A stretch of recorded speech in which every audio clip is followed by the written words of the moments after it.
Masasaan na mapalad ang may malinis na puso sapagkat makikita ng harapan ng Diyos. Ako na inyong inagaling ay pinangalagaan ang bugtong na aking Diyos. Simula pa man nang inuyang niya sa akin ang kanyang kalooban. Mahirap nang sumunod sa kalooban ng Diyos. Ngunit batid ko na ito'y isang napakalaking biyaya para sa akin. Kaya't aking mga anak, ipinagkatiwala sa inyo ng Diyos ang inyong mga anak.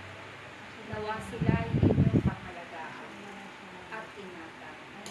At higit sa lahat, sila ay ilapit ninyo sa Diyos upang ang pagkilala nila sa Diyos ay maging hakbang upang sila ay magkaroon ng pagkilala at pananampalataya sa Diyos na nagbibigay buhay.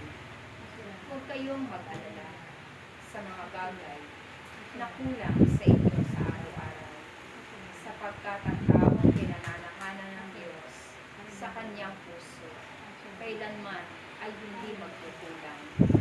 Panatilihin niyong magkaroon ng kapayapaan ang inyong isipan, sapagkat ito ang magbibigay sa inyo ng magaan sa inyong mga buhay. Kayong mga naririto, batid kong kayo ay mga ina na pinili ng Diyos upang kayo ay maging tagapaglingkod. Gawin ninyo ang mga bagay na mabuti para sa inyong mga anak, at higit din ninyong gawin ang mga bagay na mabuti sa paglilingkod ninyo sa Diyos, upang makamit ninyo ang paghahari ng Diyos. Kapag kayo pinaghaharian ng Diyos, tunay na nasusunod na ang mga pagpapala, sapagkat ito ang pangako ng Diyos sa inyong lahat. Kaya't manalig at magtiwala kayo sa Diyos upang kayo ay patuloy na gabayan, ingatan ng Diyos sa araw-araw.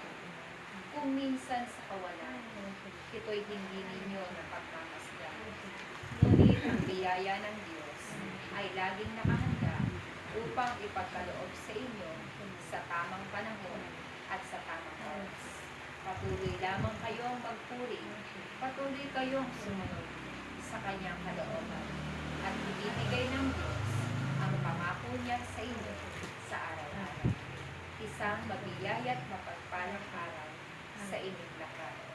Nawa ang inyong mga puso ay maging katulad ng puso ng Diyos na makabaging, maibigin, at higit sa lahat, marunong at patawa.